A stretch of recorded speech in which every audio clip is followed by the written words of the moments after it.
Ladies and gentlemen, welcome to the Table Studio. I am your man in Japan, Jay Contra, and I'm here to talk about the state of Japanese retro video game collecting in the year 2020. What we'll do is we'll go step by step, generation by generation. I'll talk about price fluctuations, ease of collecting, all the different things you might associate with the different consoles that you might find collecting both here in Japan and what you might find on the internet in other places.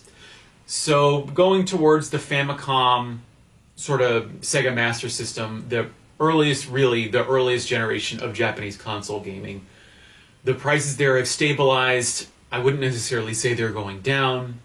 When you look at something like even Summer Carnival Rekka, one of the more expensive games for the Famicom, its price hasn't really changed in the last 2 years. There's still plenty of $100 plus games for the system. I haven't really seen prices go down, and I believe what's happening, and this will be true of Japanese game collecting in general, is because all of these games are being sucked out of Japan, that means that the supply here is going to remain not artificially low, but low with a different set of externalities than you might expect in, say, the United States, where you've got this inner circulation of games, people going on eBay and selling them so that old Nintendo games remain in circulation and remain cheap, or will become cheaper, They will become cheaper because people will get tired of their collection, they'll sell it.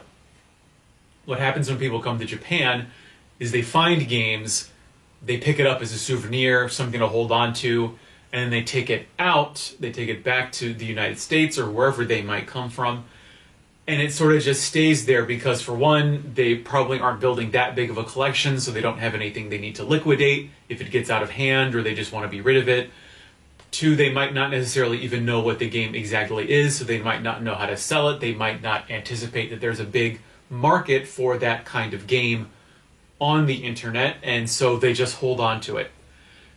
So that's something to keep in mind when talking about, particularly as we sort of age through collecting.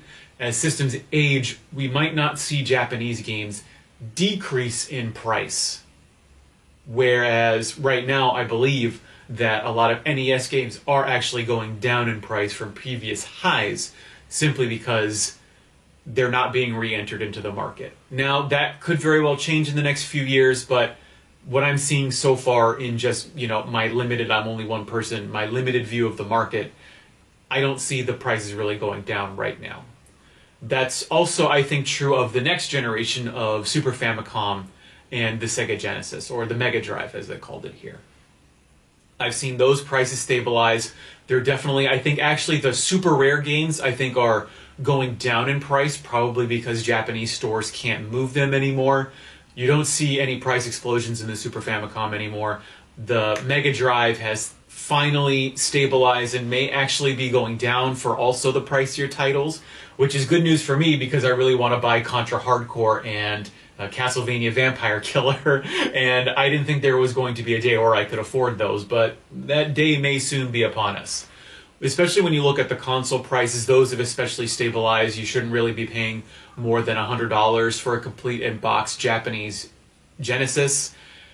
And they shouldn't be going any higher than that. I should also include, console prices for even the Famicom stuff. I think the Famicom's AV Famicom, the regular Famicom, those have also stabilized. They've also maybe even gone down slightly. Again, because stores are finding that they can't move this product, and so they, here in Japan, will reduce the prices in order to move their items.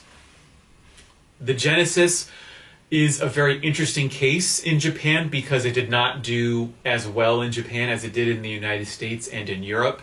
So the very rare games received especially low print runs, meaning that Japanese rare Mega Drive games are really, really more expensive. Much, much more expensive than their American counterparts.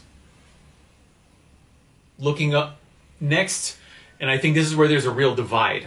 I think both in terms of the American and the Japanese markets, the two markets that I'm familiar with, as well as the generations in terms of Japanese video game collecting. The reason that I think a lot of Super Famicom games, Super Nintendo games here in Japan got so expensive is because there was no real competition for the Super Famicom. Yes, there was the Neo Geo, there was the Mega Drive, but the Super Famicom was king, and that's also true of the Famicom. You had Nintendo with its grasp of the console video game market up until about, 1994, whenever the PlayStation was released. Because it had that sort of monolithic culture surrounding it, you had everyone wanting the game. So the demand was very high. So even though there were a lot of games for the Super Nintendo and the Famicom, the Super Famicom and the Famicom here in Japan, you had a lot of games go up in value. Whereas with the Mega Drive, you only had a few games go up in price simply because there wasn't that many titles to select from to begin with. But with the Super Famicom and the Famicom, you had a lot of very expensive $100, $200 complete in box games because of everyone wanting to sort of complete collections. Well, not everyone, but more people than you would expect for other systems. Go to the PlayStation and the N64, however, that's when the market starts to bifurcate. The PlayStation really dominated here in Japan, which was also true in America, but not to the extent here in Japan, where the N64, which has a relatively small library, is not really experiencing much price movement. I've got the most expensive N64 game in Japan. This is Get or Love. This is a $200 game, complete in box, if it's in A-grade condition, this is not really in great condition. But you don't have many expensive games for the N64. You only have Bangai-O, which can be about $120, $130, and you've got Get or Love, which can be about $200. There are a few other games like Evangelion and Bomberman that can get a bit pricey complete in box, maybe $80, $90 if you're in Akihabara, but it's not seeing the price movements as you saw with Super Famicom, and I believe that's because, while well-loved, especially by my generation, the N64 doesn't have that monolithic hold over the video game imaginations of both the Japanese and foreign collectors for that sort of 94 to 2000 period. Whereas even the Sega Saturn, a lot of games shot up in price. A lot of the shooters, there's tons of $100 plus games. We're talking Batsugun, I'm trying to think, like Metal Black, I think can get up to the $100 level. Battle Garegga can easily be $200 now. But Battle Garegga is a really good case in point where for a time it was like $300 if you were getting a good mint copy that had everything in it. But now it's, even with the Obi, with the spine card, it's a $200 game if it's in mint condition. It really went down in price. And while I haven't seen too many Sega Saturn games go down in price, I've definitely seen them stabilize. Like Radiant Silvergun, it was a $150 game 5 years ago. You can still find copies for $150, here in 2020 or late 2019 when I'm filming this. Contrast that with the PlayStation, where you had a bunch of very rare games, a bunch of sought-after games, really shoot up in price. There's Gaia Seed went up to $300.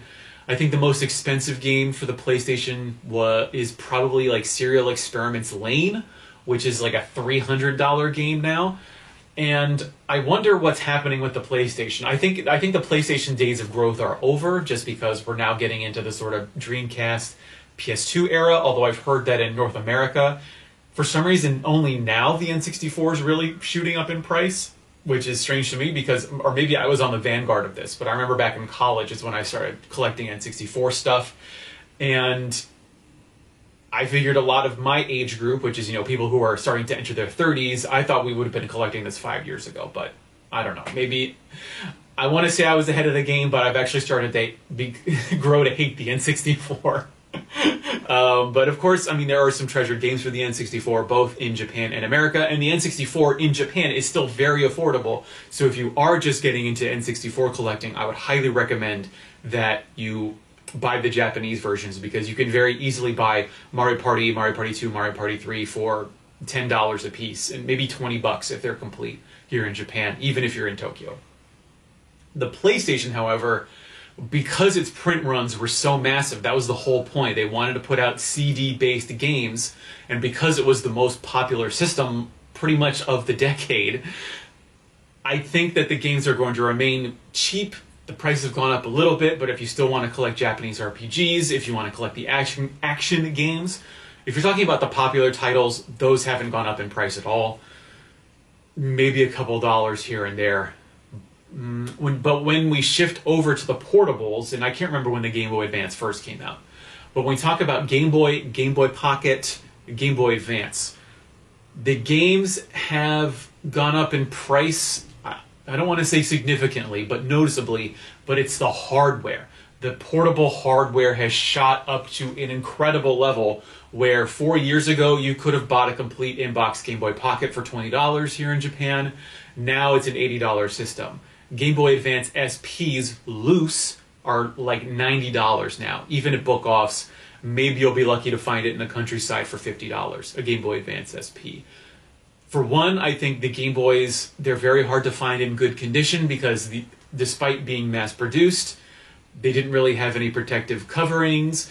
They were mainly bought by kids, so they weren't really treated well. So finding a Game Boy Pocket in good condition, and especially what's starting to happen is, I had one that I just kept in the closet. I had it in a nice box, a Game Boy Pocket, and then the polarizer, whatever that is, on the screen went out. So now it's got this big dark mark. It's got this big dark circle eclipsing the whole screen. And I think that's starting to happen to a lot of the hardware. And while this is fixable, it does make it that extra step in terms of someone wanting to buy it, meaning that it's going to really significantly reduce the price, meaning that finding a decent working Game Boy, be it an SP, be it a Pocket, be it a Color, is going to be hard to find and expensive. Moving to the later generations, when we talk about Dreamcast and GameCube. GameCube in Japan, actually the prices are down relative to 5 years ago. I don't think there's any $100 plus game for the GameCube. The most expensive games are going to be Kirby's Air Ride, the not for sale or the not for retail Metal Gear remake. They remade the Famicom version and put it out on the GameCube for the Metal Gear Solid Twin Snakes Edition special GameCube box. I can't even think of any other expensive GameCube games. Shadow the Hedgehog, can get a little bit pricey. It can be $80 if you're finding it in mint condition. But even the Fire Emblem, I can't remember what the English name of this particular GameCube version was. It tops out at $50. I think every time a Fire Emblem game comes out, it may increase in price $10, but then it goes back down to like $40 or $50. GameCube is still very collectible. That's where I'm putting, that's where my interest is right now because I want to relive middle school, I guess. It's there. It's in the Dreamcast. Dreamcast games are up a little bit, but again, not that much when you compare it to 2-3 years ago. I thought because in Japan, we celebrated the 20th anniversary of the Dreamcast last year, or in 2018, I thought that would have been the time when people would have been gunning for the Dreamcast. Prices went up a little bit, but the Dreamcast is still very collectible here in Japan.